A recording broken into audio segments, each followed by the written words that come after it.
like that really creeped me out. I can't read anymore. So, I think I've always been creepy, but in a funny way.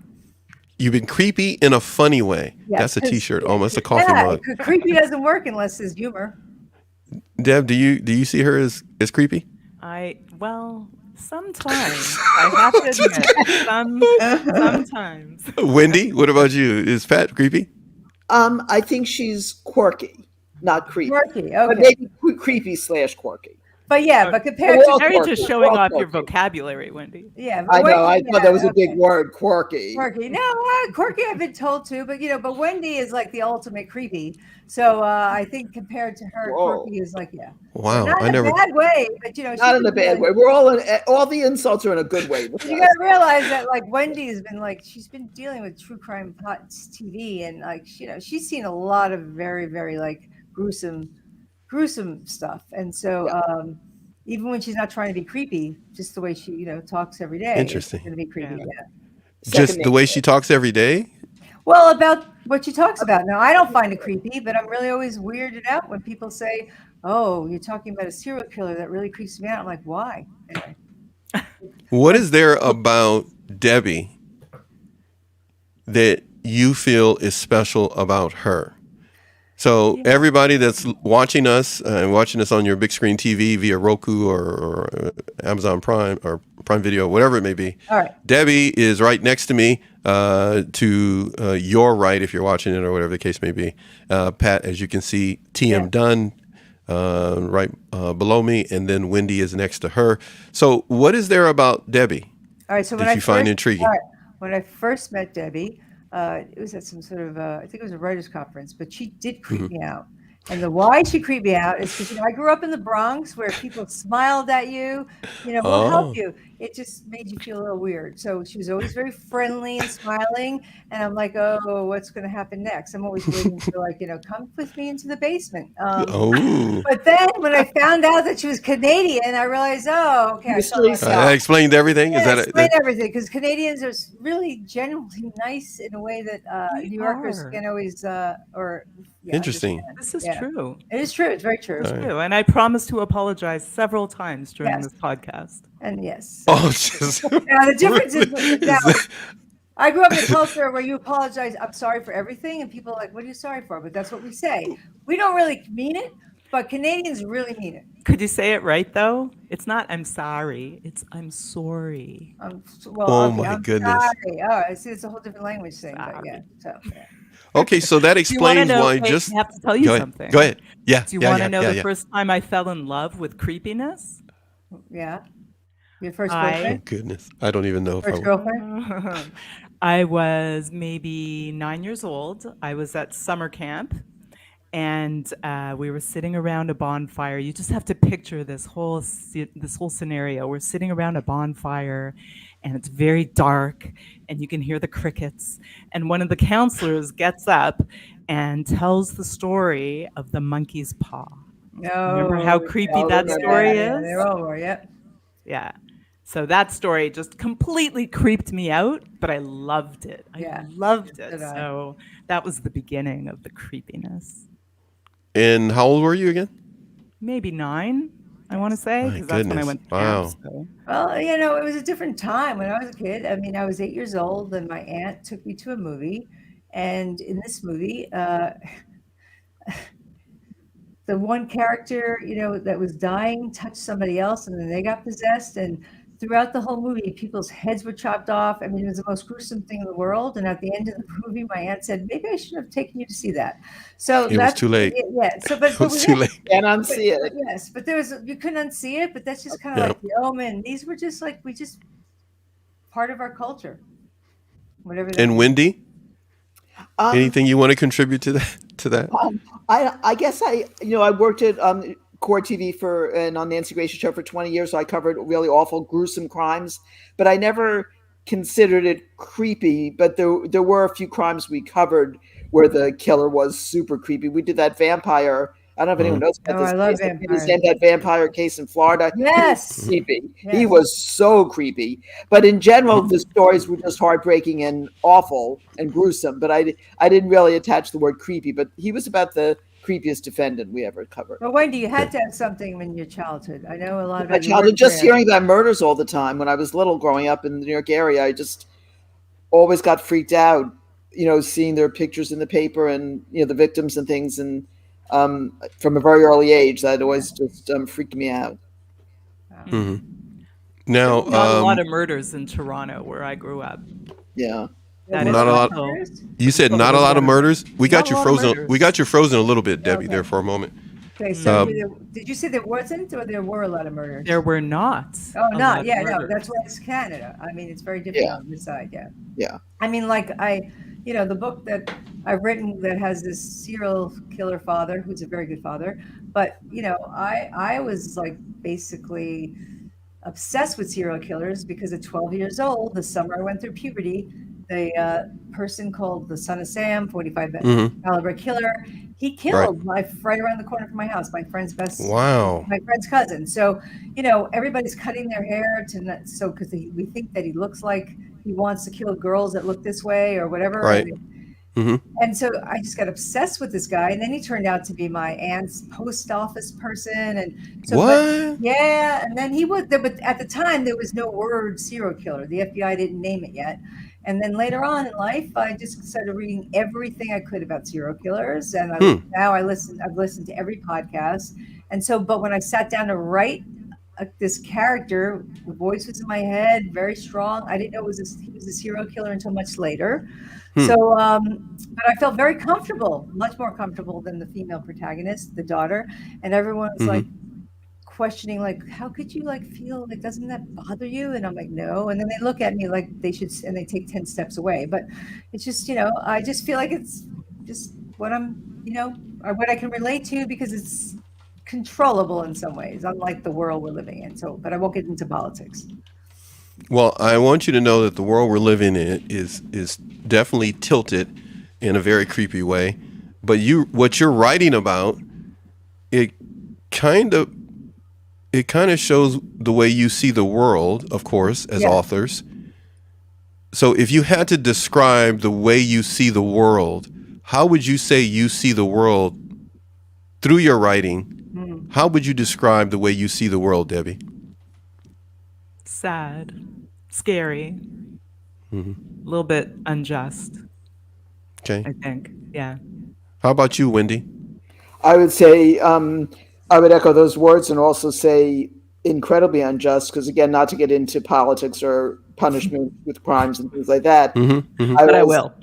But I will. But just saying that she actually has done before on the show. I don't know what she's talking about right now. She's making it sound like I'm going to be, politically correct. But go ahead. That, I always bring up Shannon Christian because she had the most awful death. Yes. And there's nothing. I always say there's nothing you could ever do bad enough to the people who killed her or to any of the killers that could ever even out stealing someone's life away from them, even if you did it in a gentle way, and they did it in the most vicious, sadistic, awful way. So I always think, then why would you make the punishment even less? Like there's nothing you can literally do. So I think every murder trial is unjust. The verdicts are unjust, basically, because you can never. There's no way. There's no way. Just what I'm saying. There's no way. I see what you're saying. Punishment can ever offset what they did. Right. If they did it, but anyway, it's okay.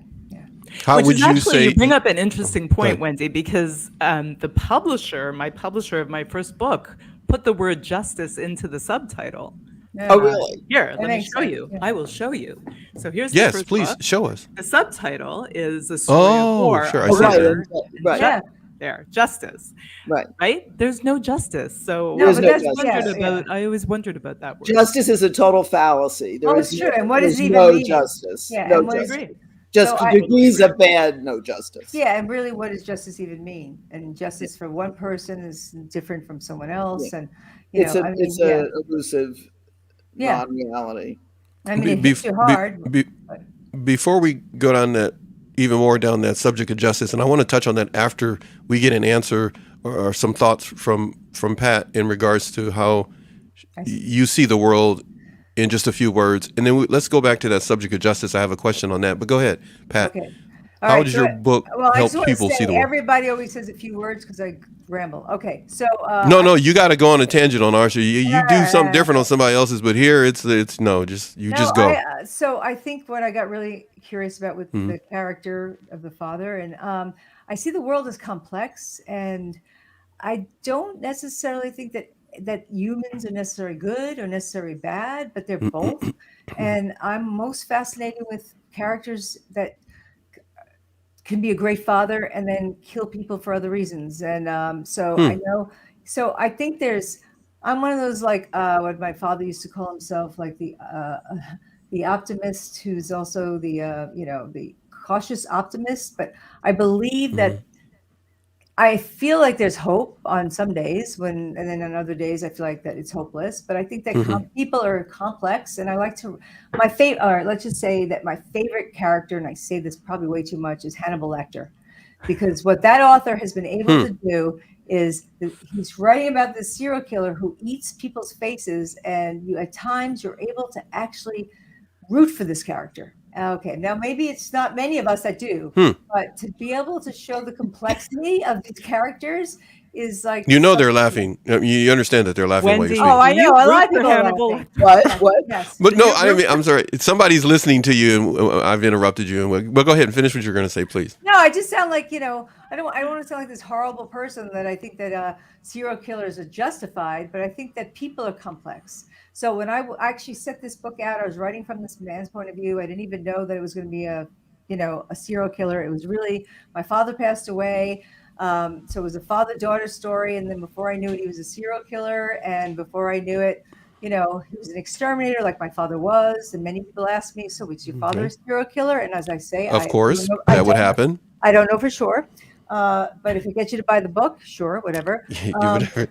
But you can be, I really Uh, do believe you could be somebody who like loves and does well for people and does good things and then do awful, horrific things, because humans are just pretty messed up and then also pretty wonderful. So I don't know. Interesting. And just because Pat and I disagree on this, serial killers are evil. And I don't think they are pure Not to evil at state all. the Yeah. obvious. Not to state the I was obvious. gonna say, I Captain think Obvious here. I think the audience knows, since you've been on a lot, you I know they pretty much feel that way they because write you my made that lines. quite clear over many times. Oh yes, no. So my serial killer, many, he Thanks, doesn't. Wendy. That was Yeah, good. yeah. Thanks, it's great. But he doesn't believe that he's doing anything. Like he doesn't even see himself as doing murder. I mean, like he's also this actor who believes that he's doing something for his craft. There's a psychological. I mean, yes, he's demented, but evil is a very. I mean, I think there are people that are trying to run the country because they're consciously that I believe evil exists. But I think there's sometimes where people aren't necessarily that pure evil because it just, I don't know, it's the way they see the world. And I know I always Hey, come so across Pat, as no, no, being no. I'm just gonna say, hey, Pat, can I toss this in there? yeah. Have any of your neighbors disappeared that you live next to that you didn't like?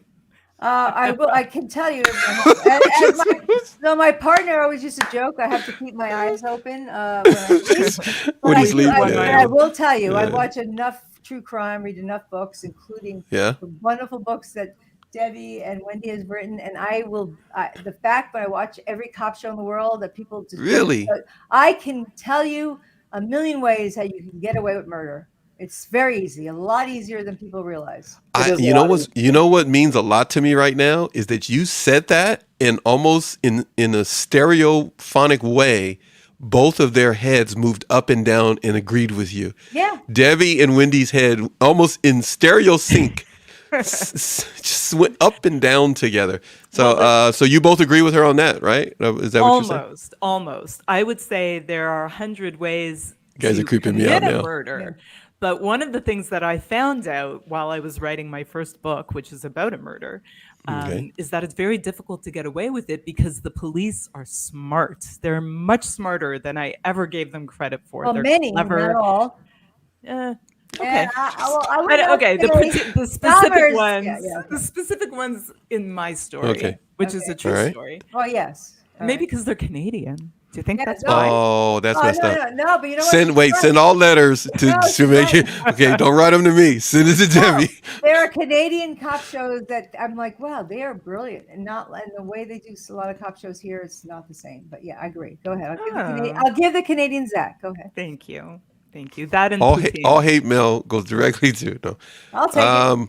Okay, so when it comes to justice, all right, Yeah. your own perspective, your authors, you've written a number of books. Where everybody, if you're coming through, this is a different type of podcast show for you to experience. Many of you, of course, subscribers, members, and viewers know exactly what we're doing here. We're letting you get to know the authors, and we're just doing it 3 at a time right now. And without a doubt, we hope that they will be able to schedule to come back a couple of more times and beyond. But the main thing I want to ask you in regards to justice is, from your own experience in life, on a scale of 1 to 5, 5 being the most, how much justice have you personally experienced in your life? 5 being the most, the best. On a scale of 1 to 5, how much justice have you personally experienced in your life? Debbie, you go first. And then I was hoping Pat, you and wouldn't then ask me Wendy. first. Yeah. Well, okay, but in order to answer that question, I'm going to have to tell you some personal stuff about me. So, okay. That's the whole reason why I asked the question. So to make a So person do I'd that. have But go to say, I mean, I'd give it really a low score for my life, maybe a 2. Okay, And I'll a tell you 2. why. I am a child of 2 Holocaust survivors who lost their entire Mm, families in the wow. Holocaust. Mm, There is no justice wow. after something like that. I mean, Mm. how does it even? How can you even frame it as I justice? see what you're saying. Yeah, We had the no. Yeah. Nuremberg trials that Yeah. caught a Yeah. couple of dozen Nazis or something and hung them. But how can you ever find justice for 6 million people who were Yeah. murdered? Hmm. You know. Good point. Yeah. So I don't It really can. believe in the Yeah. concept. Yeah. Maybe Yeah. not in this life anyway. Maybe in the afterlife. I don't know. I see what you're saying. Without a doubt, man. That's pretty. I got I questions know, to ask you Debbie now. Downer, sorry, heavy, No, don't heavy. even No, go no. there. Hey, Pat, do her like you Yeah. did before the show. Give her a spanking again and tell her All about right. it. Yeah. Just yeah, No. don't no. We'll beat you. We'll beat you up after Yeah. the show or Yes. something. Yeah, Yes. don't. Hey, there is no turning on yourself on this show, on this platform. Do it on somebody else's show. Everybody here is awesome. Everything is awesome. Okay. Unless if turning on yourself gets you all Hey, to buy hey, hey. books. We got somebody shouting out at us here, and let me put that up. There it is. What is it? I really love your streaming. Well, Oh, that's you're so nice. sweet. How do you say that? Got a frog, right? Am I Got a saying it right? frog. I love that. Yeah. I love the name. That'd be a great shirt or a coffee mug. Got a frog. All right. So we were talking about justice, and thanks, Deb, for doing that. And Pat. Can I just show you this one thing? When she put up Oh, yeah. Nuremberg, if you can see it or Ooh. not. We when I first started Accord TV, we covered Uh-huh. we did a special, an incredible special on the Nuremberg trials, and we sent producers to DC who got audio, and we matched it with still pictures. Like we did something no one had ever done before that hadn't been Wow. translated, and it was a live 15-hour presentation that we did on Core TV. That was and Alan Dershowitz introed it for us. Steven Spielberg Wow. for us. That Wow. is so cool. It was an incredible project. So everyone who worked on it got that plaque. It's probably hard to see from Steve. Can we do it? Can you put it up there one more time? No, I made Yeah, the let screen me a little see bit if I bigger can- so it'd be easier for the audience to see that's watching it on their televisions. It was the best see. thing I've I want ever to see it done. again. That is so cool. There you go. Bring turn it. Yeah. Come just closer? right there, and then come closer, just like that. Just come closer like that. 50 years. Yeah, wow, that is so cool. And now the world finally gets to An watch. actual human Yeah, tragedy, it without a it doubt. says 50 years ago they stood trial for crimes against humanity. Now the world finally gets to watch. It was an amazing. I have a Wow. million copies of it if anyone wants to see it. Debbie, you should see it. Yeah. Actually, Yeah, I I'd want love to to see see it. it. Yeah, yeah. we need to chat about that. But Off air. I mean, you know, we're we're gonna not, I answer the yeah. justice thing. Mhm. I've never personally had any crimes happen to me or anyone I care about, but from all my work on covering crimes and covering murders, Mhm. it's what I said before. There automatically from the baseline is there's no justice because the person got their life stolen away from them in a horrible way. So Mhm. and then you often get terrible verdicts that don't even begin to give the families any peace of any kind. So Mhm. and Yeah. the victims, there's no, I can't stand the word closure. All that stuff is just ridiculous. There is no Yeah. closure, and they just get screwed over. So I think You're talking there's about the family in the a way. families and the actual victims, the families, their friends, Mhm. all of it. There's no, and then in addition to just insult to injury, because there you get very I think you get very few accurate, correct verdicts in a lot of these murder cases. So Because I don't see that there's any justice anywhere. that person's ripped away from their family, as it were. Yeah. From Yeah. what you're So saying, and so on a and that's scale of like 1 to 5, you're going for, I would my assume, I don't want to put -10. yeah, Yeah. I was gonna say a 0, but you Yeah. okay? Yeah. A -10, and Pat, on a scale of 1 to 5, 5 being the Uh, most justice you've Pat's experienced the in your all life. optimist right. in the group. Well, no, well, I don't know about the. All right. So, a little bit of my history. I was a social justice activist for many Interesting. years. Hmm. I traveled during the Sandinistas. I helped build houses in Nicaragua. I was in the West Bank in Gaza and watched what was going there. I protested against Iraq War One, Iraq War Two. It's like Hmm. over and over. And I really believed as a young person, I spent more time getting arrested than I did Hmm. in college when I was at UCLA. But I really believed that I could change the world. That was a really big ego move. And now I don't know. And then the more I've learned, and I was a journalist for a while, and the more I learned about like what journalism can possibly be or not be, I think Hmm. it. I don't even know what. I love meeting young people who feel like they can make a difference because I can understand why they can't. And so Hmm. I think justice is really, I mean, I'm more the optimist, but I don't have the optimism I did.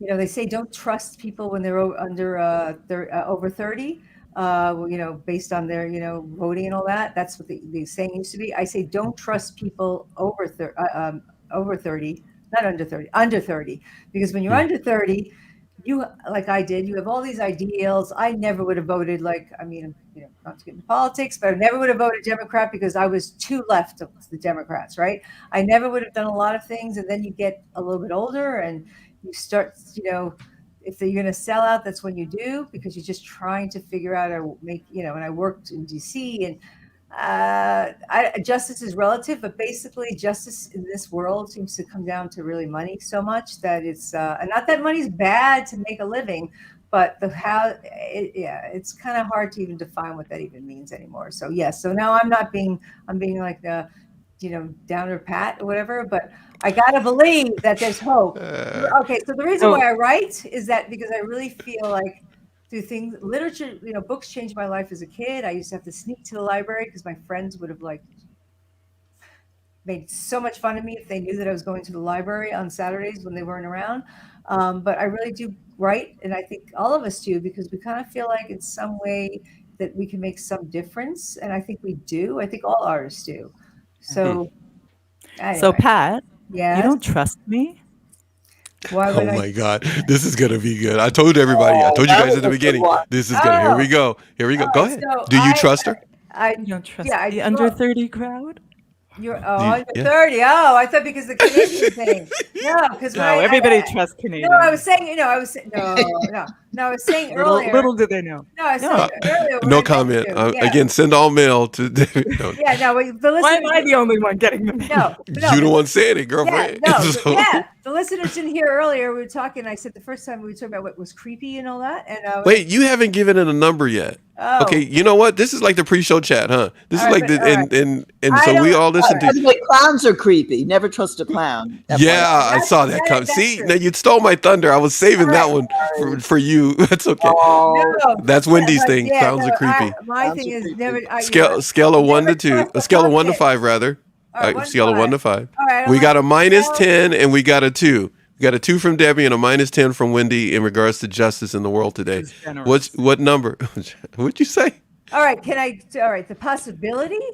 Can you just give me a number? Can you just give me a number? That's who I am. I wouldn't be wondering if I could. All right, I'll The take- Lakers are playing. No, I'm just kidding. Yeah, all right, No, right. Hey, I was not a Lakers fan. I was the Canadian. Was the other one. no. I It's was just the Clippers a fan. number from 1 to 5. Because I got a follow up question for this, and now you gave me 400 All right, other questions I all want to right, ask you. two and a half. two and a half. Okay, she paid up a half. That wasn't even a part of the date. No, that's She's the glass half full. contestant on The Price is Right. I know, Where do you right get in a the middle. half from? Because it's right in the knocks middle. me out of the ballpark by $1. No, 2.5 and 2.5 is 5, right in the middle. Two and a half is fine. Middle. I Oh, did 301. I know. Come on down Yeah. if the price is right. All right, so Now there's no Yeah. justice on that show.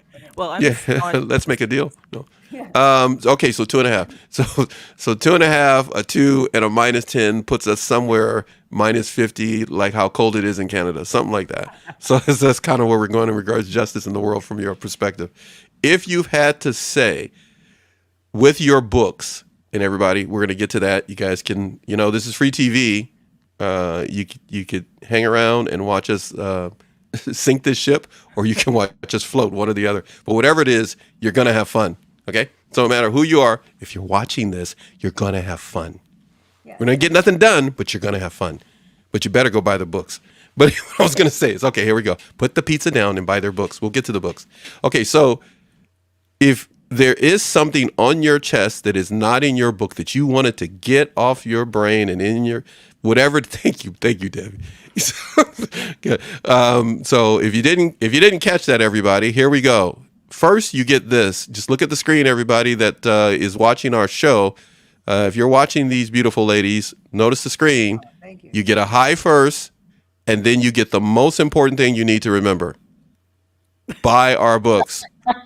I'm going to leave that up there for a while so you know that these ladies would love your support in spreading their creepiness to you. But anyhow, what I was going to say is when it comes to what's on your mind, something that's not in your books, what do you want to say right now without giving away any future books?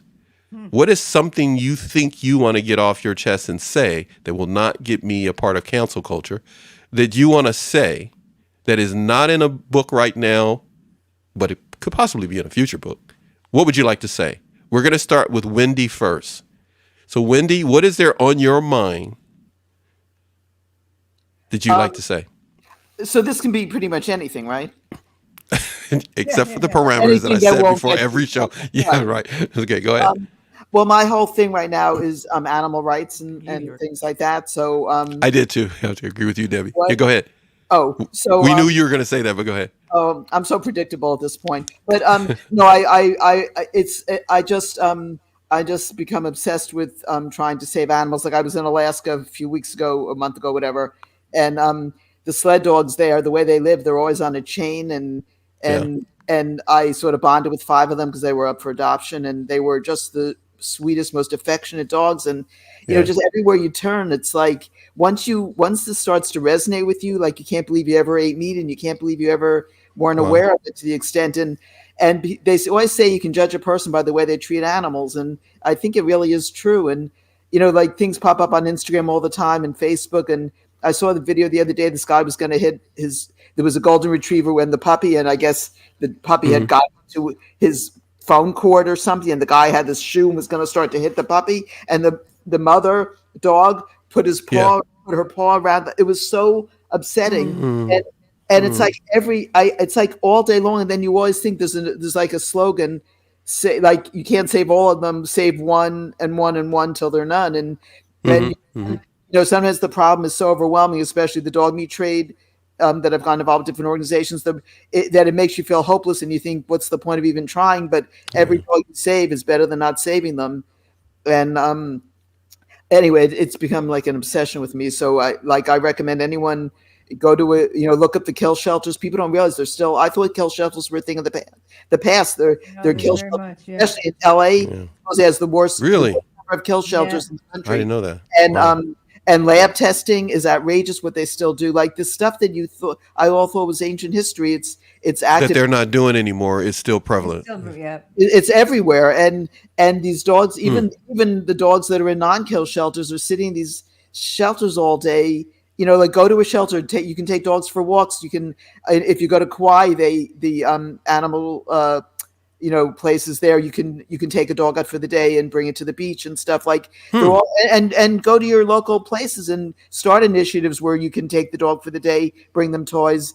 it makes their lives better. And obviously, adopting is the main thing. Yeah. Adopt, don't shop, which is really important because there are dogs dying every day in kill shelters on youth lists, and people go to breeders and they really shouldn't. These dogs need to be rescued, Yeah. and every dog you save is a whole world. And my sister rescued a dog from Afghanistan through an organization Mm-hmm. that used to be in Canada that's no longer Mm-hmm. there, and she's just literally the most incredible dog I've ever seen in my life.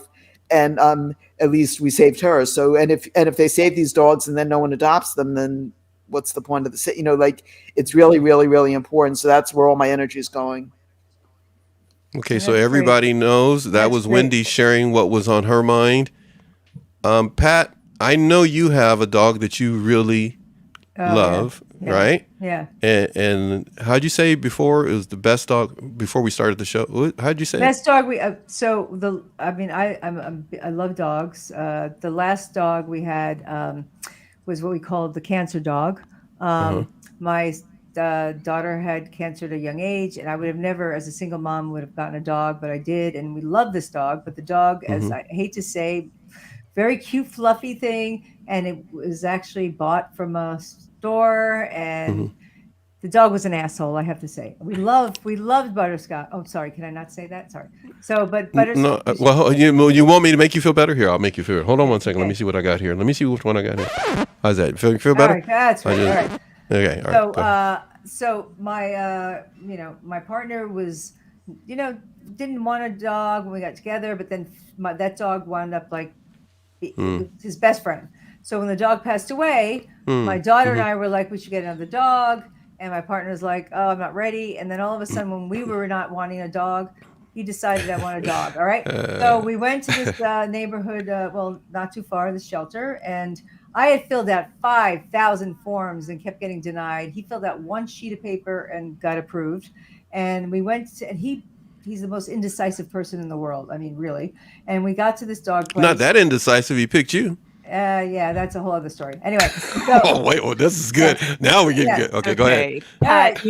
Pat, you were Yes. rejected because you wrote that you like Hannibal Lecter on your application. I Right. Because of rest how my No, case. no, I likable he did. I is. did. I agree with Well, Debbie. yeah, but you know what I found out later is because his friend, who's a wonderful person but the biggest bullshit artist in the world, gave him this great glowing review, and the guy didn't even have a dog. But anyway, so we get to this place. We were looking at these dogs that were similar to our old dog, and I'm like, I didn't have the feeling for them. And then this other dog comes out, and this woman says to my partner, "Look, I think you'd be great for this dog." And she had the dog at her house, but she also had Hmm. another dog, so she couldn't keep it. Okay. And he never makes a decision, and if he does, he always regrets it. He looked at this dog and said, "This is the dog I want," and he's been in love ever since. And all of us. So the dog was from Puerto Rico. They fly the dogs in, and this dog does not bark like our other dog barked at everything. She clicks at you when she wants to go outside. She doesn't. She's never had an accident in the house, which is amazing. Somebody must have trained her because she lived in the streets of Puerto Rico. They tell us, but whatever.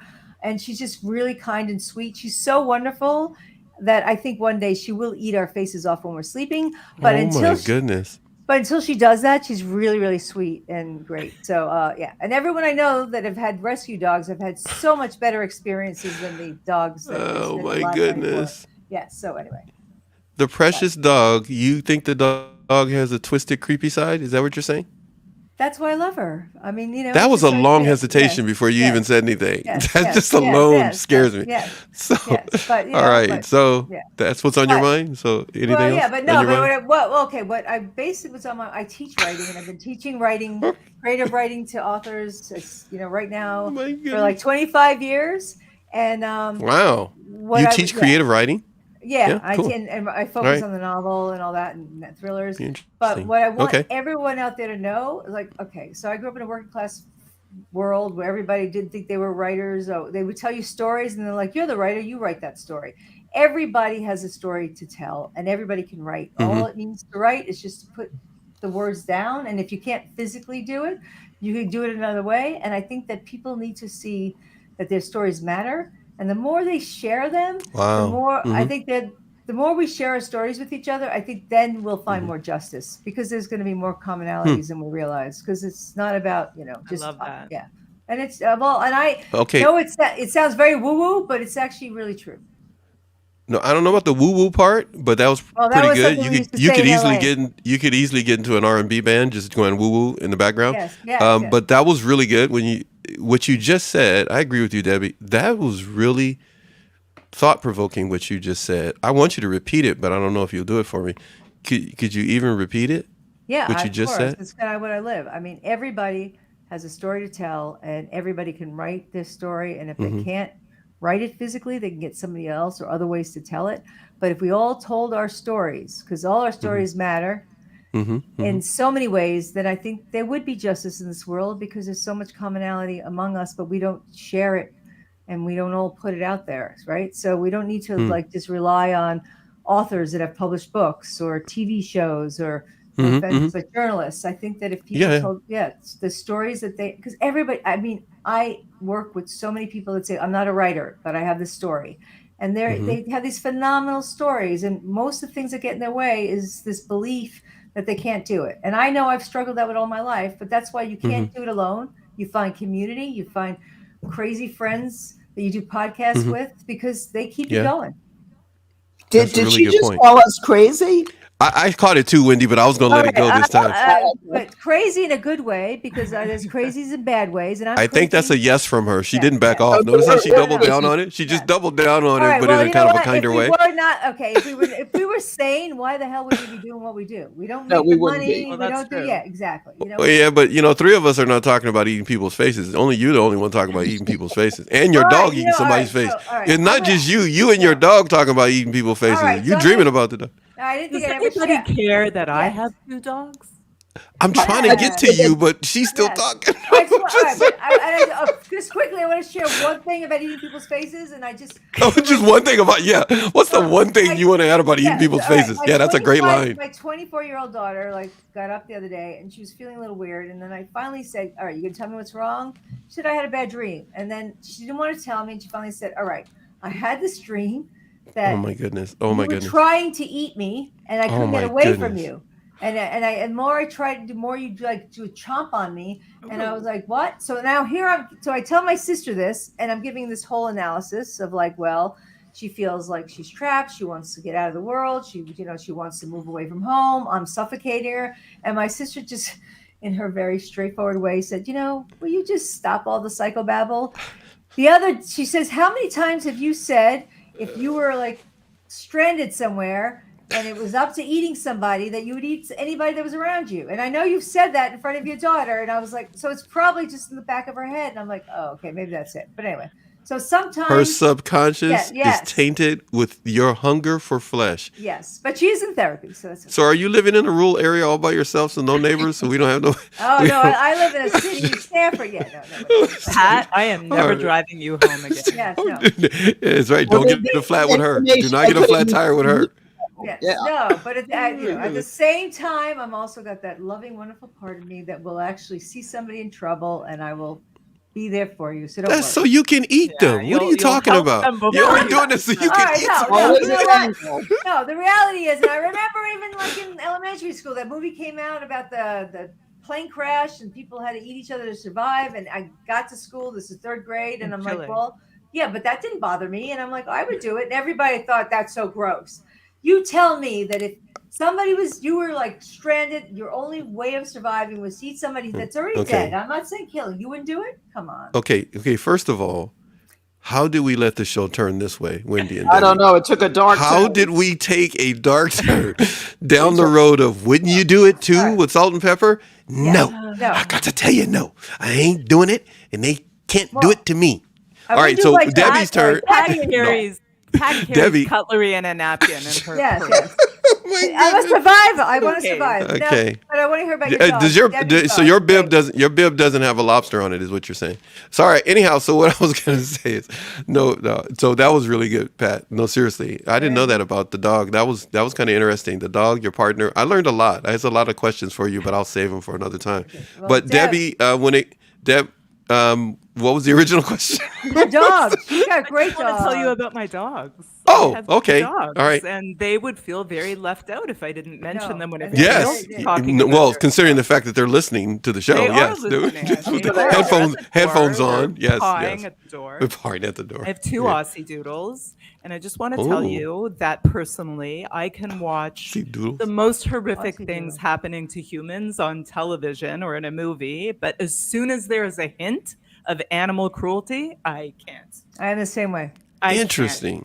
So the other day, one of my dogs are Moose and Gigi. Gigi was under the deck. She disappeared under the deck for a few minutes, and I kept calling her and calling her. So I looked through the slats of the deck and I saw her kind of swinging her head around, and I thought she had a squeaky toy in her mouth because I kept Alive. hearing this sound. Well, it turned out it was a live mouse. Mouse, of And course. it Oh. was screaming, Oh, screaming. my goodness. And I was hysterical. I was absolutely hysterical. And my husband looked at me and thought I was insane. Out of your mind. Yeah. Mouse. But We'll see. Well, You you go like know, with the well, Hey, yeah. with the stuff you write, he probably looked at you. Hey, Yeah, yeah. babe, with the stuff you Well, write, seriously, well, a he mouse? always Yeah. thinks I'm Like, insane. what's your Well, problem? actually, Deb, people, if you read my book, you will learn one thing that I learned from my exterminated father. The good news about having mice is mean you don't have rats because they don't cohabitate. Really? Yes, Didn't know that. that's a very Wow. big part. Yep. Okay. There's Well, so I much don't I think learned have from all mice three of now you. either. Wait, Yeah. so much I learned from all three of you, but that doesn't help Debbie at all because she's got mice. She's got mice. Well, the good side is you don't have rats. Yes, exactly. That's That what I my dad know of. always said. Yeah. Well, But no. the Had every animal. Don't you Hopefully feel the like mice here in don't- Connecticut, hopefully it's the like living mice in a don't- zoo. Yeah. Say I that don't know again. what it's like in Los Angeles, but in Connecticut, I was shocked when we first moved from Toronto, which is a big Yeah. city, Yeah. to the You're suburbs rural. of Connecticut. Yeah, rural. We saw every animal. I think we've had every animal infestation and visits of every animal in our No, in our my house, and sister waiting lives. for like Connecticut's like a camels petting to zoo. walk Yeah, through. yeah. My sister in that area. Petting my zoo? sis- Is that what you said, Yes, Wendy? yes, It is. Like it a is, pet. yeah. It is. You can't get away from it.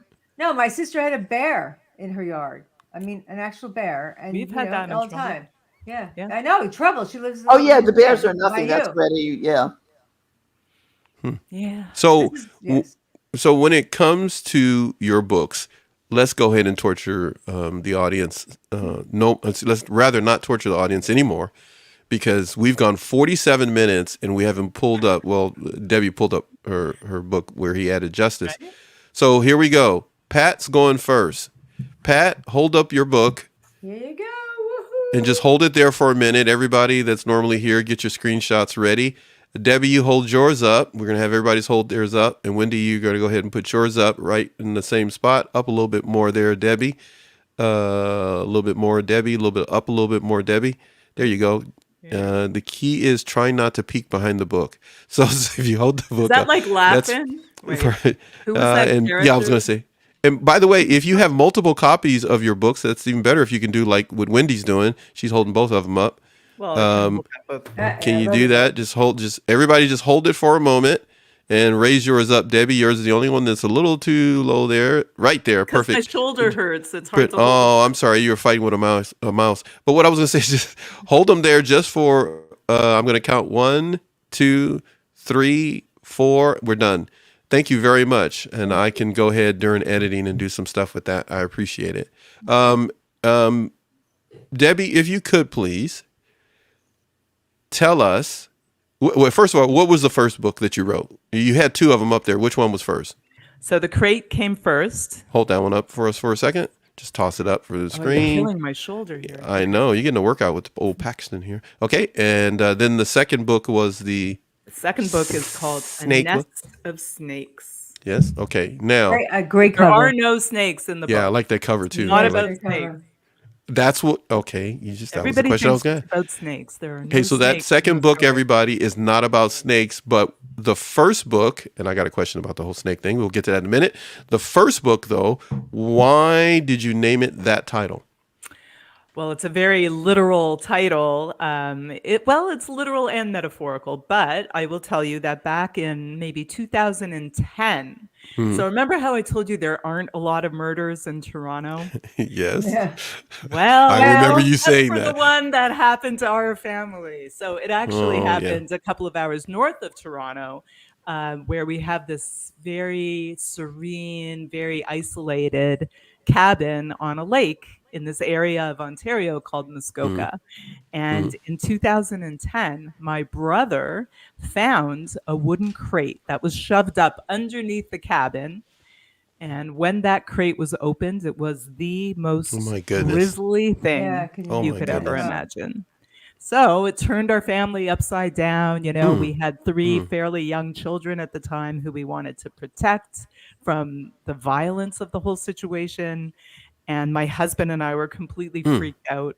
My brother became the primary murder Yeah. Wow. suspect in an mm, investigation. mm, mm, mm, And the worst part, besides the fact that the press descended on the place and we lost all our privacy, and then it mm. became a crime scene, and there were investigators traipsing all over the whole thing was a mess. But the worst part was that my parents, who were already elderly at the time, they were traumatized because they never expected to have to Mm, confront this kind of human evil Yeah. mm, after having survived the Holocaust and having mm, come to North America as refugees, and mm. then building this very pristine place as their sanctuary, the They were one living. place They in were the living there world. at the property at the same time. It's a summer home, but it was the Okay, got one it. that Okay, they built from Sanctuary. the got it. ground up, Got it. by Mm-hmm. hand with Mm-hmm. their sweat. And so it was the place that was their refuge and their Mm-hmm. sanctuary. And Yeah. to have it defiled in this way was just traumatic for them. And so, I had been a lifelong writer before that, although I always Hmm. wanted to write a book. And people started telling me, "Oh, you've got to tell the story of, this victim." And when I thought about it, I realized, well, here was a woman who no longer had a voice. And the Me Too movement came a little bit later, but I really wanted to be able to tell her story, especially Mm-hmm. because in the press, in the articles about this woman, they really Mm-hmm. did an almost blame the victim kind of a thing, Mm. Oh, which that's awful. really angered Wow. Too bad. me. Yeah. Mm, So I decided I could write a story about her. And then once I decided to write the book and I started her story, the mm, story of the discovery and the investigation and the mm, trial, and by the way, I knew the murderer. mm, Wow. Um, as I was writing, I realized for readers to really understand the impact that the crime had on my family, they mm. had to know my family history. So it became a Holocaust story, of everything Wow. my parents and relatives went through, sort of intertwined with the story of the present day murder. Evil in the past meets evil in the present. Mm. Interesting. Interwoven. The evil was Yeah. interwoven over generations. Without giving much away in regards to that particular book, I want to pivot and ask this question. When it comes to the completion of that book and you were done, and before it hits the public, emotionally describe what it felt like to finally get all of it out and put in such a way that now it was ready to be delivered to the public. What type of emotion were you going through before it finally hit the public? Well, a few different things actually. So, number one, as I started writing my parents' stories, it became, increasingly important for me to be able to preserve their stories, to be able to tell the story of the Holocaust, especially because Mm. of all the Holocaust denial, Hmm. which is, just getting Yeah, yeah, rampant yeah, these days. But even then, yeah. Right. so, Yeah. so I really wanted to preserve their stories and to Mm. honor all the victims and to honor the memory of this particular murder victim. Mm. And the other emotion as the book was coming out was this real sense of vulnerability because it's Mm. written as a memoir. It happened to me and my Mm. family, so Mm-hmm. it's written from Mm-hmm. my point of view. And I use our real names. I try to stick to exactly the letter of the stories the way they were told to me. Nothing is embellished as much as I can possibly help it. And so there's a sense of vulnerability when you're Hmm. revealing all of this true stuff about yourself and your family. You're really putting yourself out there. So Yeah. I don't know if I'd Then want to do that again. and then it's available to the public. The feedback, the first, let's say 9 to 18 months, somewhere in that time frame, what was the feedback like for you and your family in regards to the book? So the reviews were amazing. It won 7 literary awards. Oh, I'm sorry. Hold on one second.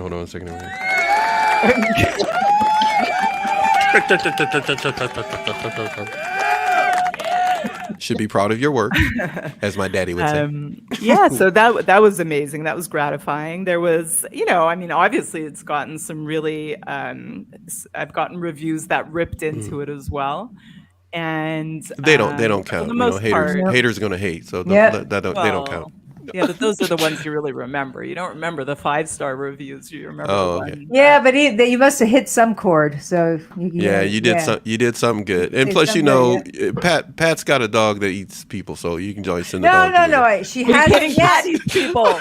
No, she's so kind. I'm expecting that to happen, but I'll enjoy her until then. That's what I mean. Okay, go ahead. I'm just messing with you. All right. So that's pretty cool. Second book. In regards to, I just got to do it every time. I do it around here. I'm just going to do it now that the show is up today. Snakes. So the book on, I walk around doing that. I have no purpose in life when I do that. But it's just snakes, the book about snakes. Why do you have that?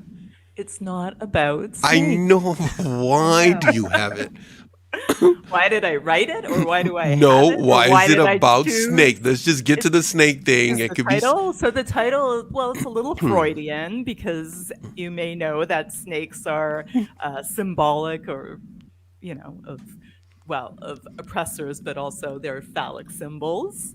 I understand. Go ahead. Okay. Yeah, and look at Pat. Pat's going like, okay. Yeah, I Pat love getting into snakes, her old radio days. Yeah. She getting shit like she's Come on. What are you gonna say now? What are you gonna say? Reminds me about you, Pat. Go ahead. So the story is based on these lawsuits that I worked on back in maybe 2016, 2015. So here in Connecticut, I was working as a publicist in a PR firm, and we had these law firm clients where there was a spate of lawsuits. These middle-aged men came forward to allege that they had been abused in very elite Connecticut private schools back in the 80s. And so, as middle-aged men, they were now launching lawsuits against these private schools. Got it. And so it was my job to get the lawsuits into the news. And when I was reading through the complaints, I could not believe what happened to these boys. They were very young. They were like 12, 13, 14 years old, incredibly vulnerable in these isolated schools. Wow. And it was obviously before cell phones, and they really had no communication with their parents. Right. And everyone in the school was complicit. Like everyone knew what was happening. They all swept it under the rug. And when I was reading through the stories, it sounded like a book. I kept thinking to myself, someone should write a book about this. And so I said I should write a book about this. Yeah, right. Yeah. So the title came up because I got one of the lawsuits into the New York Post, and they ran this big So they ran this big jarring headline about the school, and they called it a nest of pedophiles. Wow. And that was such a powerful line to me. And at the same time, when I was trying to come up with the title, I don't know if you would remember this, but back in the Trump administration, one of the aides in the White House said that it was like a nest of vipers. That's what he called it. Oh, yeah. I remember that phrase being said. Yeah. I got you. I still think nest of snake is still better. Yep. Check you out. Look at you. Yeah, extrapolated from Great writing. Great writing. Yeah. I see that. That's pretty cool. It's great title. Now, thank you. Now, I'm gonna torture Pat, and then I'm gonna torture Wendy. Thanks. But then I've got something for you before we start closing down the show that you have no control over and have no idea I'm going to do. Yeah. But Pat, I just want to let me do something here. Let me change names here so the audience is not confused as they watch it on television. So Pat, I'm going to start off. We're going to talk about your book in just a second. Sure. I came up with a name for you, and I never write, when I give people nicknames, I don't write them down, and I hardly ever forget them. And it was the coolest name I because know, it just and came out of me, and I can never remember it. And I'm So going through everybody my that's emails. watching this, at some Yes. point, we're going to remember it. It's just not going to happen right now. And why is Paxton bringing it up? Because I'm giving you a new nickname. Okay. Now, it's not going to sound good to everybody else. It's just going to help me out. Okay? Yeah. I'm calling you Lady Dunn. I think that's what it Lady- was. That's what it was. That's what it was. I Yeah. had a feeling that's what it was. I That- just wasn't sure. I thought you were going to call her Face Eater Yes. or something. Oh, that's good. Lady Dunn is nice. Okay. Yes. So, Lady That Dunn, I gotta might- tell It you. was Lady Dunn. Okay, so it's Lady Dunn. But if we get you a coffee mug AKA and Face it Eater, says yes. Face Eater, it's just, we just might that you're gonna have to split the proceeds Yes. with Debbie on that one because that was her. No, So that's like so that Lady song, Dunn, Man and the Eater. reason Okay, why yes. the reason I go Lady Dunn is because when you're talking and I can say essentially, are you done? In a nice way by saying thank you, Lady Dunn. So, Yes, and I can say- okay, Dunn. That's Yes, a little bit of I've what been we would done, normally talk about always privately. done. I just did it in front of everybody. But go Oh, ahead. no, So I remember it. now I we love got the that. name back. So thank you, Wendy, Well, yes, because I know what thank yours is, you. but we're not telling everybody today, right, Wendy? I think we're holding it off. Is that what we're yeah. We'll hold it off. Yeah, we'll hold it off. Ah, Okay. come So on. see, I knew Yeah. you were gonna do that, Pat. Come on, let her Yes, know. come She on. said nope. All right. Nope. Okay, so Lady Dunn, your book. What Yes. caused you to open up to the world Mm-hmm. what you wrote in your book? So I've written other books, but they were not. This is my first thriller, and I didn't know it was a thriller. And it was during COVID, and my happy place was going into this man's mind, and it's actually a love story. I should tell people that because the I could not see it that way when I yeah, first. no, well, because the Is hero- it only me? Yeah. Everybody No. else? Did anybody else see the love? Yeah, no, in the father's point of view, he's telling to the daughter that she finds out later how he really met the mother and loved her. Okay, and you find out a Okay, lot of like I messed kinda- up yeah. stuff. And then Interesting. there's also a love story between the daughter and the father. But the daughter was the hard part. I was not even going to put her into this book. I just was into his mindset, and it was my happy place. And I know that I'm sounding very disturbed, and I think my therapists are going to change my medication or whatever. But I just really feel like that was it. But my other books, like The Last Stop on the Six, which is a lot, which is it's got a lot of humor, and that was more based on my family. I had to, in a lot of ways, and that was many years. And the one before that was a YA called Rebels by Accident, and that was about a young Muslim girl that gets in trouble at a party, and she gets sent with her grandmother because her parents think like she'll really learn discipline there, and she gets caught up in the revolution that was happening there. Wait, you have to say where she was sent. Wasn't she sent? Oh, she was sent to Egypt. Yeah, during the revolution, but she didn't know that yet, right? So, but this particular book, I didn't even think I ever wanted to write thrillers, but I love thrillers. I love the thriller community, and I realized that's where my heart really is. Interesting. Psychological thrillers, because I really I'm very character driven, and psychological thrillers, you can really get into the headspace in a way that I don't know. You know what? After trying to change the world as a younger person and all the stuff that happens to me every day, I just want to go to the most perverse, crazy places and just see how Okay. it works out. So why, I don't know, but I've been told it's a good read. It's been called creepy, but people always say creepy in a good way. But if you like thrillers, people seem to actually love it. And but you gotta like psychological thrillers, and I think you have to be comfortable, which a lot of people aren't, with feeling sympathy for somebody that you realize has killed a lot of people. Interesting. Yeah. You're taking on the world externally in your younger years when you're still just Jack Benny 39. When you're still young. So No, you I'm took almost on the 60. world. You took on it. Don't be bragging. Don't be bragging. No, I You're am still bragging. You're still I own- younger than yeah, you're still no, younger than me. But I You're still own younger than me. I will own every year. So please, yes. All right, go ahead. Well, compliments to you. Matter of fact, here, hold on a second. I'll give you one of these. Yay! So what I was gonna say is, now it seems like you are internalizing everything in the way you see the world instead of externalizing everything and trying to change the world. But I'm not your therapist. I'm just No, talking that's a good as a guy with question. Yeah. a guy with a microphone. No, good. So right now, what is the objective?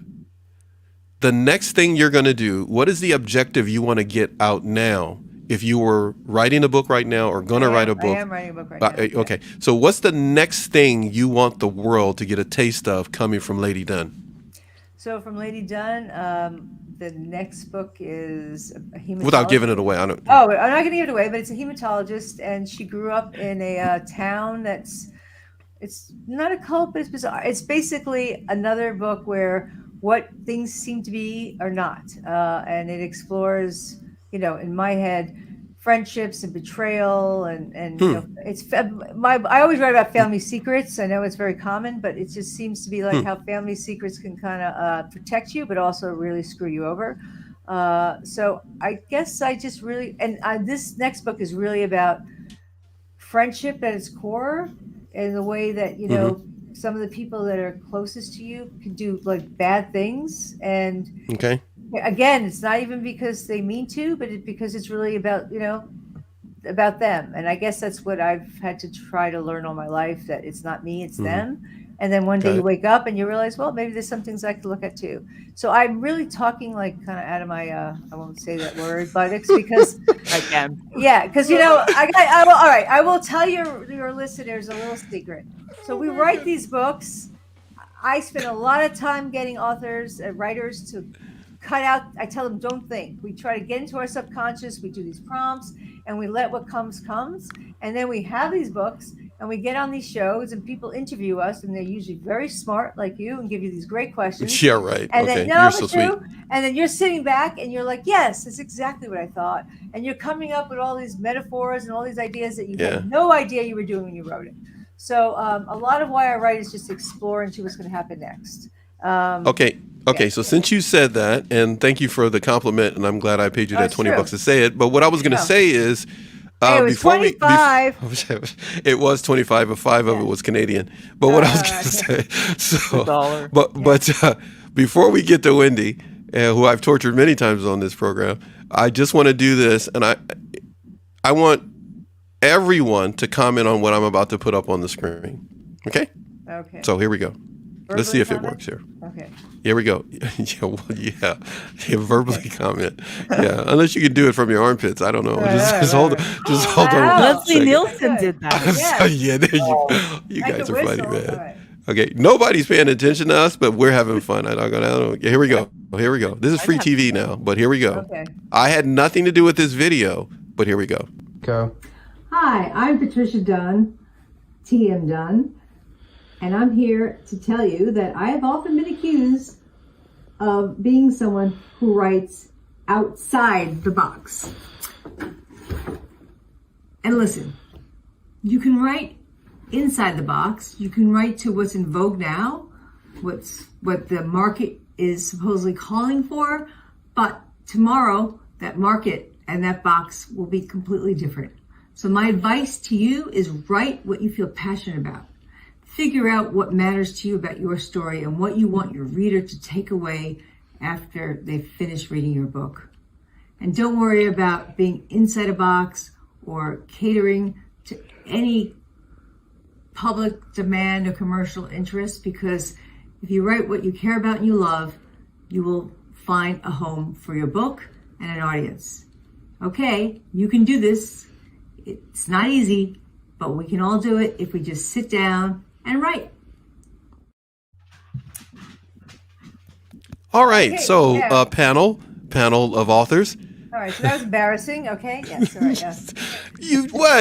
You should never. Hey, be careful what you send to me. No. I put a lot of things on Instagram, and I try to pretend I didn't do it. But anyway. Any thoughts from the panel in regards to that video? And Pat, you can expound on that if you like to some more, because there are upcoming writers or journalists. And what were you trying to say? And feel free to everybody chime in before we go to Wendy. And I got a question for her.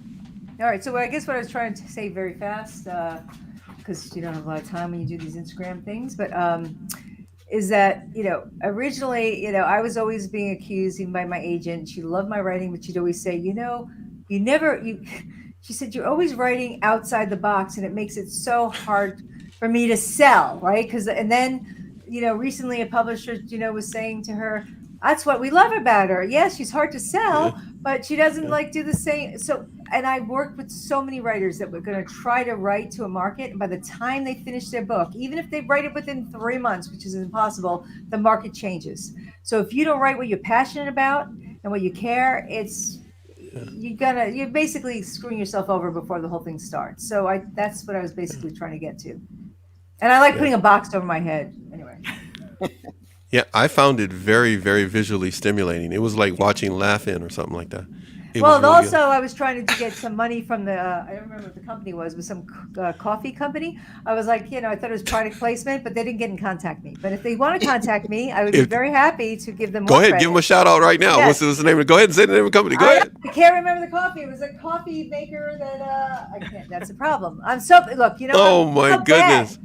My brother's always like, you're really good at marketing, but you got to get this stuff together. And I'm like, yeah, I'm always dreamt of fame and never fortune. And I Okay. could have just been a serial killer. Okay, go You ahead. remember it is. I'll put it in the description for the show. Okay. No other comments. So you guys are good. Nobody got anything else to say? People always say I'm gonna write what you torture- know, and I agree with Pat. You just have to write, what you feel comfortable writing. Yeah. It makes you happy or That was very miserable. succinct. Or it makes you miserable. Well, whatever you know what? I used to hear, if you don't love it, don't do it because it's easier things. Grace Paley, a great short story writer, would say that. And then I had a student that said, I don't always love it. I don't have a choice. And that's what I tell people. If you don't have a choice, you got to do it. But you don't have to do it alone. Find writing groups, find friends that you can share your work with, take classes, because that idea that, you sit in an attic and you drink yourself, that does not work. And even the Hemingways and all those people, which I do want to give more credit to than they've already received, they sat around and they talked because you need that community. And this doesn't get done alone. Got it. Got it. All right, that's enough of my preaching. No. It's never no, because trust me, there's somebody that's looking to write and they need to hear that. Yeah. There's some young lady, there's some young man, there's somebody. There's a Harrison Ford out there somewhere who started in his 50s or whatever it was, and now he became famous. He was doing something else, and so there's somebody that's going to be able to do what you said earlier, tell their story to make an impact and leave a thumbprint on somebody else's life. So I loved it. Wendy, my dear Wendy, I almost said that name, it almost slipped out. So Wendy. Yeah. You've talked a lot about what got you started, number of things. I want to ask you this time around, if you were never a writer, if you were never a producer or worked on a TV show, anything like that, and there's a Wendy Whitman walking down the street and everything you've experienced now was gone, how would they describe the Wendy who never did any of the things that you've experienced or write the books that you wrote? Who would that Wendy be? I guess a total loser. I don't know. No. You can't say that on my show. There are no losers on my show. You just blew up my whole life. No, it's hypothetical though. So So go ahead, share the emotion, but it's not I real. never wrote a book. I never traveled. Never did shit. Bleed. You want to do a What- bleed there? Okay, so would you? Hold on a second. Let me help you with that. Okay, so what would you be hypothetically? How would you be described? Not be, but how would you A homeless be person wrapped in a newspaper with a Wendy, Bible. you'd always be a badass. I don't Wendy, be a badass. you'd be running Okay. a doggy daycare. I'd be running doggy. There we go. That's They have thinking the out. doggy daycare in Calgary. In Canada, they have a bus that picks up the dogs every day, and they celebrate their little birthdays. I would run a doggy daycare center. There we go. Yes. Okay, so hey, wait, hold on for that. I would run a doggy daycare center. All right. Because no matter what, you still, if none of the other things took place in your life, meeting Nancy Grace, working with Nancy, all these other things, these great people that you've met and worked with, good friends of yours, if that never happened, nothing's going to replace the passion you have for animals, for dogs. True. That's true. That's true.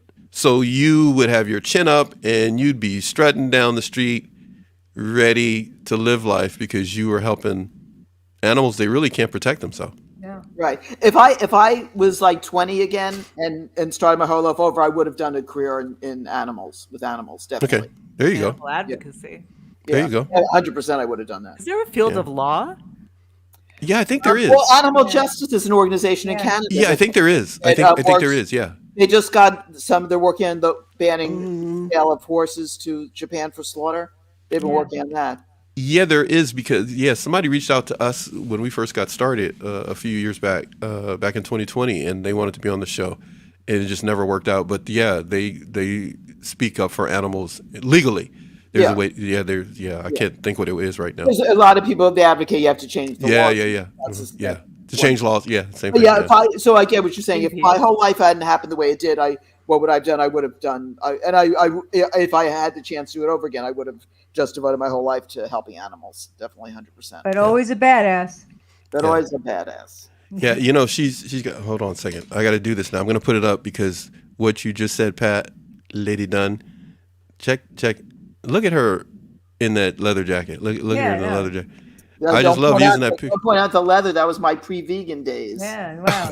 Wow. I like the way you put that disclaimer in there real quick. Yeah, I never told Wendy, but the first time I met her, she scared the shit out of me. So, I did. yes, and I'm Can you imagine what you'd have to do to scare Pat? Yeah, exactly. That's the one with the creepy. You had that look where it's like, If I scared you, that's scary to me. Yeah. No, you were like, this woman's tough. I want to get to know her. I don't want to mess with her, but I want to get to know her. Yeah. Maybe I don't have to lock my door at night. Pat's not going to come and eat my face. No, I'm not going to eat anybody's face unless unless I have to. Right. Okay. Well, that's I think a lot of your neighbors, once upon seeing this, may reconsider their closeness and proximity to you. For sale signs all over the block. Well, they don't actually get close to me anyway. I don't know why. Maybe that's why. Yeah. I don't know. I don't know. Maybe it's. Well, if they keep bringing me food, then I won't have to eat their faces. So that's. There you go. Yeah. Is that how that works? Okay. Yeah, or the blood dripping from your fingertips. Yeah. Okay. So here we go. Up on the screen, we have this. So everyone, please get ready to share things that scare you. And let me move over here and remove the name there of our beautiful friend Wendy so that everybody can see that comfortably on their television screens. Things that scare you. Now, this was touched upon in our pre-show chat. And thank you, Debbie, for reminding me because I'm senile. I remember who I am next week. Okay, so things that scare you. Who would like to share first? Puppets. Oh my God. I couldn't even get it out of my. I'll say clowns, but now I'm going to say Pat scares me. That scares me the most. And clowns. Yes. No, puppets, really. Wow. Yeah. Puppets? Oh, puppets. Okay, I took clowns from Wendy the first time she said it. I even watched it back a number of times. By the way, if you want to watch any of the shows that Wendy has done, they're part of our members only section. They're part of our members only section. You can, of course, can always check it out. It's $5.99. You can watch them all in 1 month. Whatever you want to do, you don't have to keep it. You can just check her out. But what I was going to say is, clowns got me when you said that, Wendy. But puppets. Okay, well, seriously? Oh no, seriously. There was a Twilight. Yeah, Sesame Street. What's the other one? Something and Judy or Punch and Judy or whatever. Okay. So you don't know what's behind those puppets, but you ever see that there was a Twilight Zone episode that somebody's hand is behind those puppets, pretty much. Well, there's a Twilight Zone episode where there's a puppet. Oh yeah. Yeah, and my dad turned his head, and he took over the body of the yeah. But my dad, who never showed fear, was watching that show, and he was so freaked out. I could see it in his face. It still freaks me out today. Yeah, and that whole thing, I actually bought puppets when I was in Prague because they make them, and I still to this day could never show them in my house. I have to put them in the closet because they freak me out. Really? And I Pat, yes, don't look now. Yeah, no, really, no. And actually, my brother used to bring. There's one right behind you. It's behind you right now. I think Chucky just ran by you. I could watch every horror movie. I could not watch any of the Chuckies. I'm just messing with you. Yep. Okay, so puppets. Okay, see now I'm messed up the rest of the night because I remember that Twilight Zone and I totally freaked me out. I watched it with my brother because one of my older brothers, and it freaked me out. I just mentioned it probably a week or so ago to my daughters. I mentioned it to them.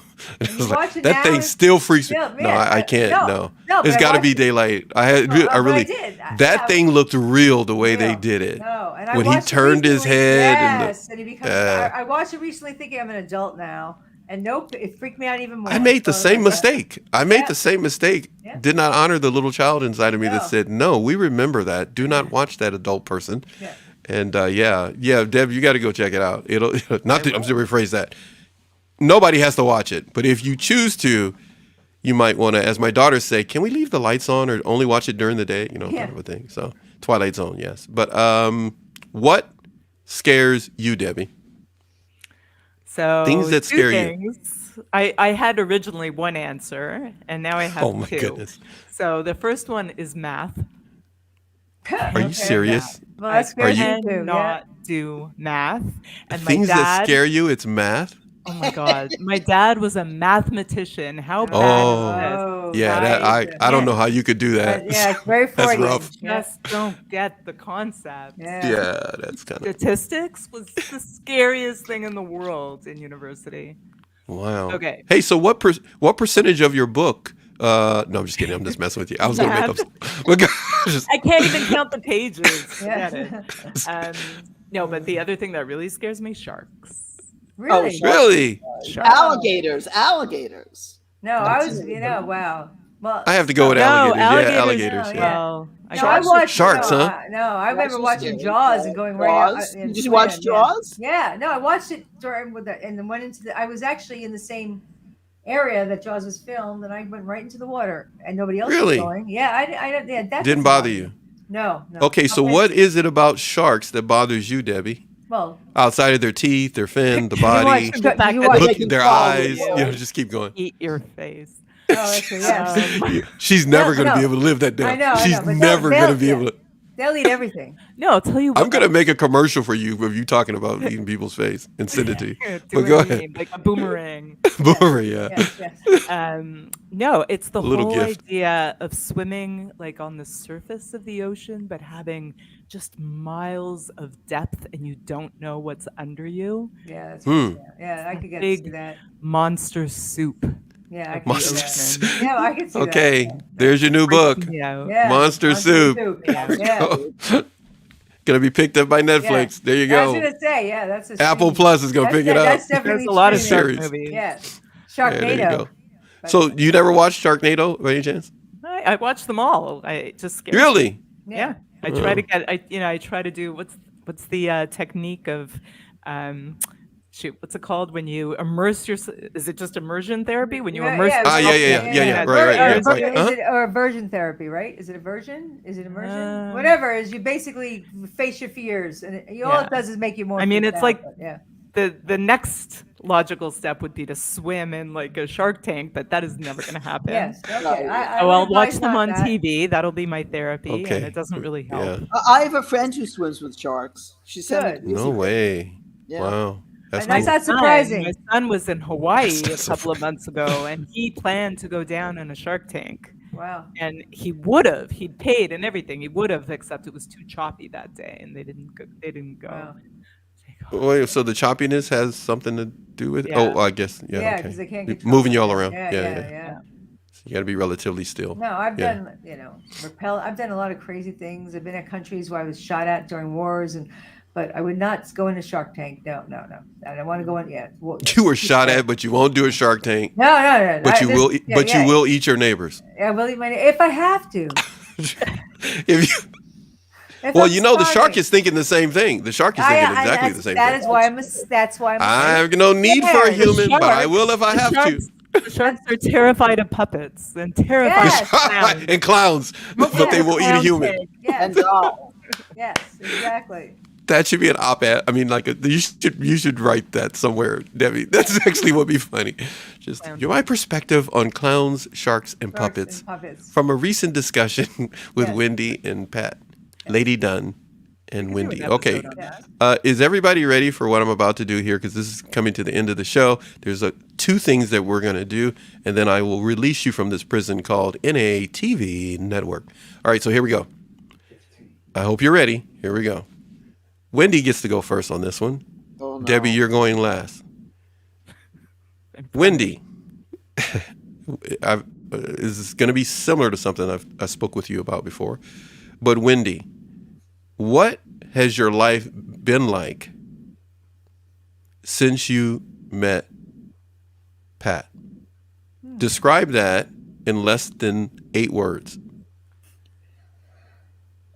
God. Does that count as? I think I used my 8 words. It's been it's been wonderful to know Pat. I have 2 words left over. That's a really hard thing. That was good. That was really good. That was really good. I tried that. If you have, there's a B part to this question. Okay. If you've had to describe what has your life been like since you met Debbie? Debbie is a wonderful person, and I like her too. So How did I answer this? that was really good. Yeah. When it comes to you, Pat, there are moments in your life where you've experienced a number of things, some adventures, some things that maybe have touched your heart the wrong way. But what is there about Wendy that touches your heart about her?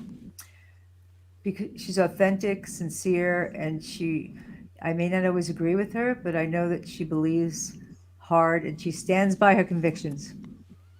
Beautiful. That was beautiful. If you had to say, when it comes to your heart, to your emotions, what do you feel for Debbie? Wow. Well, after I got over being freaked out by her, no, Debbie is like one of the most generous. She's so generous. You're looking for that shoe to drop, but she's authentic. She cares so much on so many levels, and I just feel really. I mean, I don't even I hate being sappy, but it's been such a pleasure working with these 2 women. It makes me feel like what I do kind of matters more than I could ever say. So awesome. And they're fun. They're also fun. Why did I have an 8-word cutoff? That messed up my answers. Because I break the rules, Wendy. Hey, Wendy, I have a reason, and it'll come in a moment. It's okay. No, it'll come in a moment. But okay, that was beautiful. So, Debbie, that was very nice. You have a history that runs through your family of pain being inflicted upon your family members. What has Wendy and Pat inflicted upon you that's been good? I was just going to say ditto, and now I can't. No, you can't. What have they, as it were, inflicted on you? What have they? Okay, so what have? Has such a bad connotation. No, these guys. It depends what dictionary you read it in. They're so intelligent, both of them. That's what I admire most about them. Both. They're articulate and intelligent and obviously very talented writers. Their books are phenomenal and everyone has to get them and read them. But they're so supportive. They really are. We have this text chain called the Crime Trio. And yes. you would probably think we're being overly sweet, but they're sincere. They're so supportive, and in all our, whenever we try to plan events together and go on podcasts together, it's great. It's like it's really what you would hope an author community to be like. Yeah. To have these friends, there's no sense of competition. There's no sense of one-upmanship. It's just really fun and nice to be with them. Yeah. Wow. We have each other's back. Yeah. There's a camaraderie that is there with you that I noticed when we did pre-show chat and show prep and stuff like that made it worthwhile for me to really have your show be as improvisational as possible. We do that anyhow on this network when people come on to promote their items or whatever it may be. But with you, it was different. I'm just telling you this right now only because, hey, it's free TV and it's my channel. I can do whatever I want. People don't like it, they can leave. But I'm going to say it to the 3 of you. There is the word chemistry can be said. I look at it beyond that. There is an intention that you have with one another.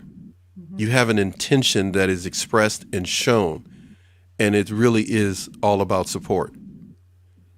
For example, I'm going to put this up on the screen. Wendy wrote this. This is what Wendy wrote.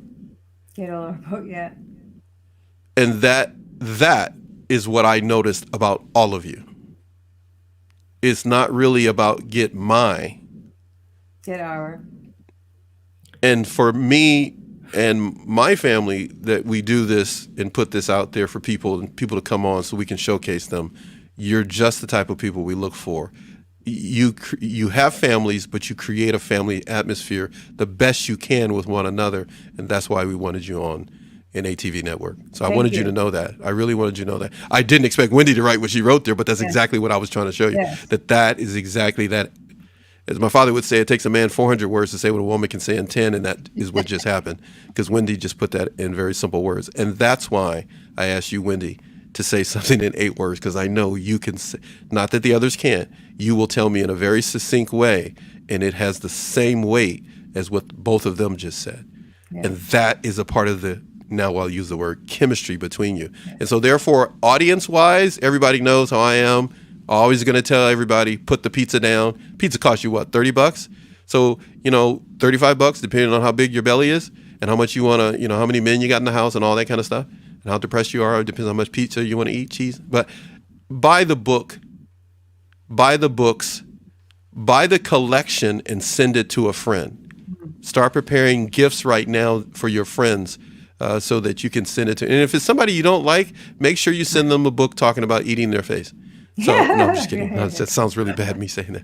But what I was going to say is please make it a point to do what Debbie is saying here. Buy our books.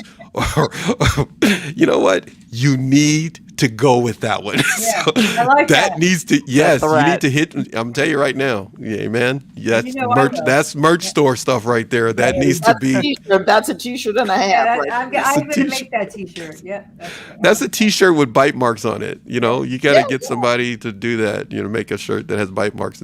Anyhow, don't listen to me because I'm crazy and I like Twilight Zone. But I probably stumbled a few people doing that one. Listen, And I you have did to do. great. You're amazing. So thank you. Oh, you're so sweet and I kind. know, I have I'm to. not being So I have to. appreciative. Oh no, hey, I told you we are here because what I just said, which is we really, really like you guys. We really do. You haven't met my daughters yet, but we really, really like you. However, I'm hoping that you'll be able to come back because today was just introducing you a meet and greet collectively. Because like I said, Wendy's been here, I don't know, 4 or 5 times, whatever it may be. But what I really want to do is to make sure that we're going to delve into your books more. But right now, I just want to make sure people know where they can get the books. So we're going to go around in a circle 2 more times, and I promise you, you will be gone. But trust me, the audience is still hanging in here. They have not missed a beat. They haven't left at all. So you guys are doing something right. So they like you. So, but what I was going to say is, I got to ask you these questions before we go because they're kind of normal. And then I got the other thing that I showed you. I'm going to put up on the screen, and then you guys will be able to go. Here we go. We're going to start now with Debbie. Between the ages of 21, and you're probably only 28, but between the ages of 21 and to your current age, what is there in your life that you've experienced that has brought you joy? Name 3 of them.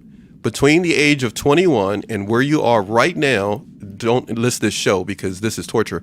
Between 21 and right now, what 3 things have you experienced that has made your heart leap? Jordan, Jake, and Kobe, my 3 kids. Good answer. Way to go. Good. No, I'm sorry. You got to do that. I got to give you props on that. That was a good That was, it was really good. Really, really, really I good. hope they listen to this podcast.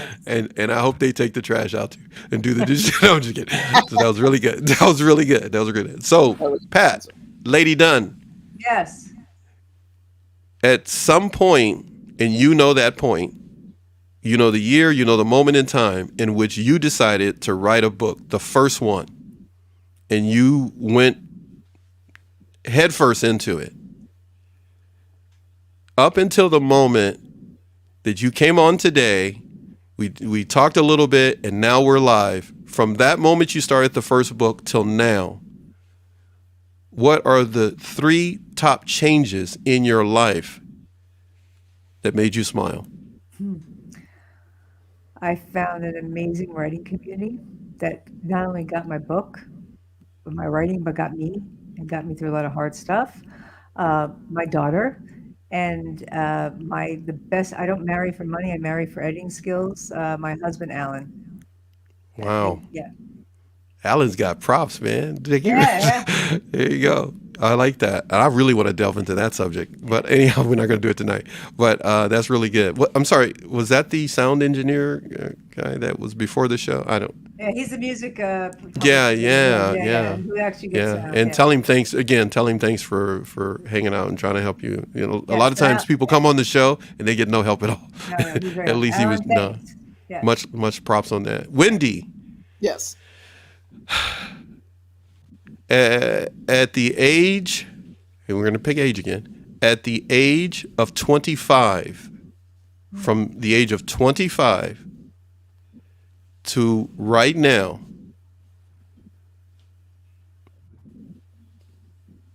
tell me, why do you do what you do? You're referring to writing or animal stuff or Everything. everything? I think you're. There's no word limit here, right? Nope, not on no. I would have told you if there was. No, I've Three interviewed you words. enough. I know. Yes. From the age of 25 till now, why do you do what you do? I think as you get older, you have a much clearer perspective on what life is and what you should be contributing to the world. So at 25, I was probably clueless like everybody else. I was that's when I worked for Lily and all of that, Lily Tomlin. I think everyone can look back when they're in their 20s, 30s. Each decade, your life changes a lot and your perspective changes. So I think now I would say I'm more focused, and I think the writing was a tribute to murder victims for me, and it all goes. I think I'm Jewish as well, so I think I was raised watching Holocaust documentaries, and I think then I was raised in the New York area, was watching, always being aware of terrible murders that occurred, and I think all of that led me to the career I did have for victims' rights and court TV, and then now I care about animals, so it's all the same theme. Yeah, I'm the underdog. I was a Mets fan.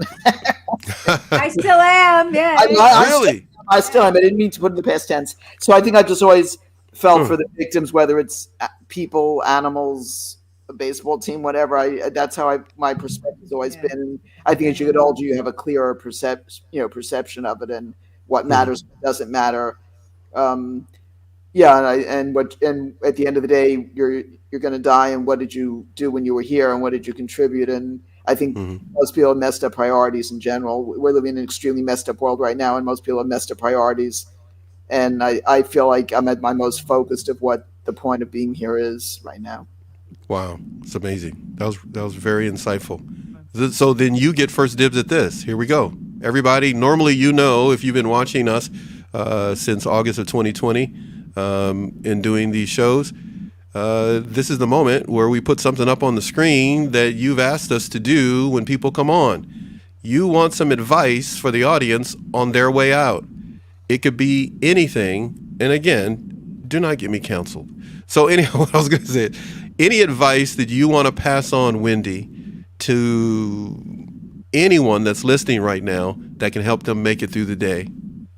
I would say two things. One is life is an adventure, and at the end of the day, it's about experiences and people you love, and that's really what it is. And don't get dragged down into all the other stuff that people tend to focus on day to day, which is a lot of it's just practical stuff. You need to keep your life in order, but at the end of the day, life is an adventure. And people always say when you're on your deathbed, you're going to regret this and regret that. Like I went to Alaska. I did this. I'm hoping to go to Israel in July, and then Italy. Do a lot of traveling this year, and I guess as you get older, you realize you have less and less time left, and you realize really every day is a gift. Not to sound whatever. And people need to realize that. And then the other thing specifically to do things, I'll repeat the dog stuff, like if you care about animals, get active, like look up the shelters near you, look up organizations to volunteer or donate, and try to make a difference, because every dog you save is better than not saving. And you can't just say you can't save everything, so don't do anything. You can't say that about anything in life, whether it's writing, anything. You just have to be in the game and doing things and do what you want to do. No one cares. At the end of the day, they say people live. I saw this quote the other day on Instagram, something like, people live for a world that forgets them. Like even the most famous people, go by the wayside. And like the kids who work for me at Court TV had never heard of Alfred Hitchcock. Like it's amazing how quickly things vanish and disappear. So it's all for you and the people you care about, and that's all it amounts to. Doesn't amount to anything else. Beautiful, beautiful. Well said, Pat. Well, as I tell people who, if you want to write, or I used to tell people, time yourself for 10 minutes a day and just do it, and don't edit or question or judge, just 10 minutes nonstop. But I also believe that whatever you want to do, whether it's paint or play with dogs, just time yourself for 10 minutes. That's all you got to do. If you can't do any more a day of doing something that feeds your creative soul, because that will get you through the whole day in ways that you'd never imagined. Amazing. 10 minutes. Good 10 point. minutes, that's all it Good takes. point. Excellent, both of you. Truly good points for people to take away.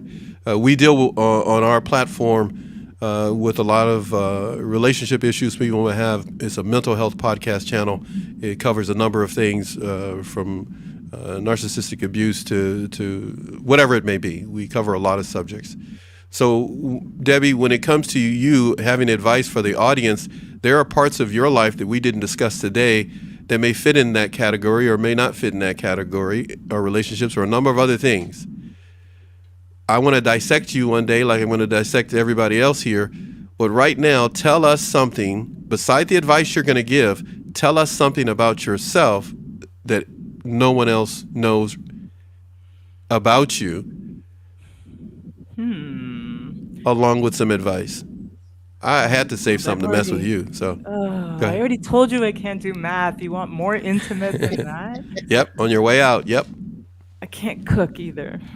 I knew I'd get something. I knew I would get something from you. Wow. I knew I'd get another. That's okay. I can cook the things that I already know how to cook, but I'm a terrible experimental cook. I don't like experimenting with cooking. Interesting. So what's your advice on your way out? And then Pat, were you going to say something, Pat, before she says her advice? You're going to say something, Pat? No, I'm good. No, Okay, all right. So on your way out, advice for the audience. Yeah, just chase your dream. Just along the same lines of what Wendy and Pat both said. That my dream was to be an author, to be a published author.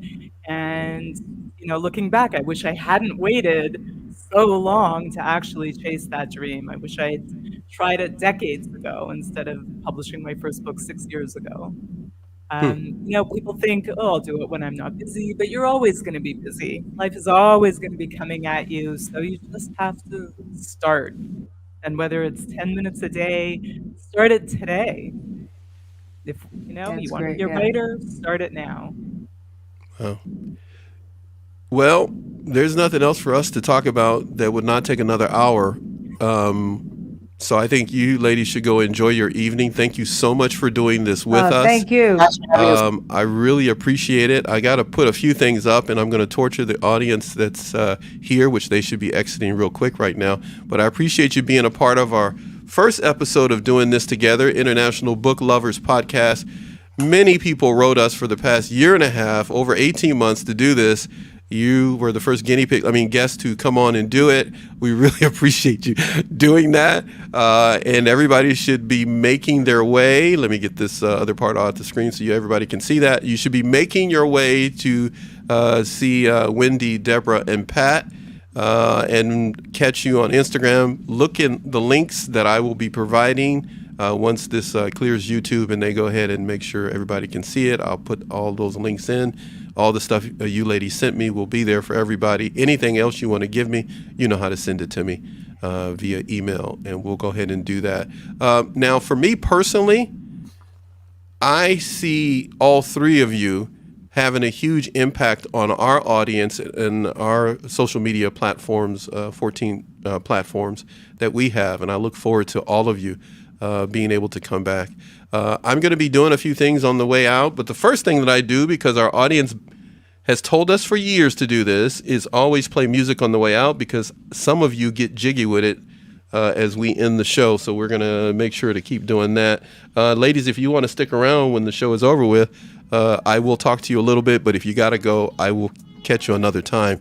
Right now, NATV Network is coming to an end, and you just had a treat being with these awesome, gorgeous, beautiful people from Inside Out. And Ladies, say goodbye to everybody. Goodbye. Thanks for Thank listening. you for having us. Great. Thanks, Best 2 Paxton. hours of my life. You guys rock. Totally.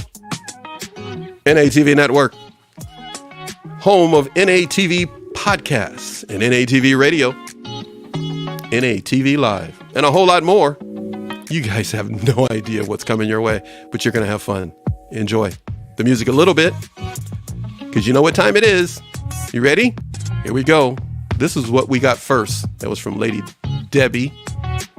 And then we had Wendy, Lady Dunn. Got a frog. I just love that name. Seriously.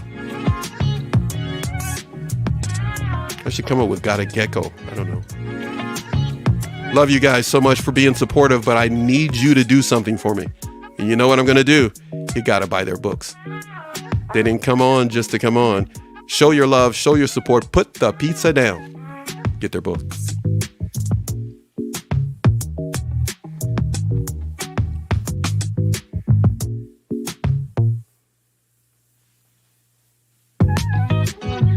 Yeah. Get all their books. Every single one. Tuck, tuck, tuck, tuck, tuck, tuck, tuck. All right. Many of you got to enjoy the show yesterday, and you got to enjoy our other show with Deborah Elam. The one yesterday was with Susie with a Z podcast, one of the shows that we produce along with Deborah's show, Deborah Elam's, and of course, everybody else. Just in case you missed it, this is what it looks like if you missed it. Susie with a Z podcast on Wednesday. And yes, you can expect a little bit more. I will be posting since this is our season starting up again here in April. We run it from April all the way up to November, packed with shows. So our programming schedule, you'll see it in the live section. And when in doubt, just go ahead and send me something. You know how to reach me. Amazing people today. Got to know Wendy a little bit better too. All right, I can't hang out with you all day. The Lakers are playing. I love each and every one of you. Please remember, share our channel, but more importantly than anything else today, do what Wendy says here on the screen. Yep. Later, people.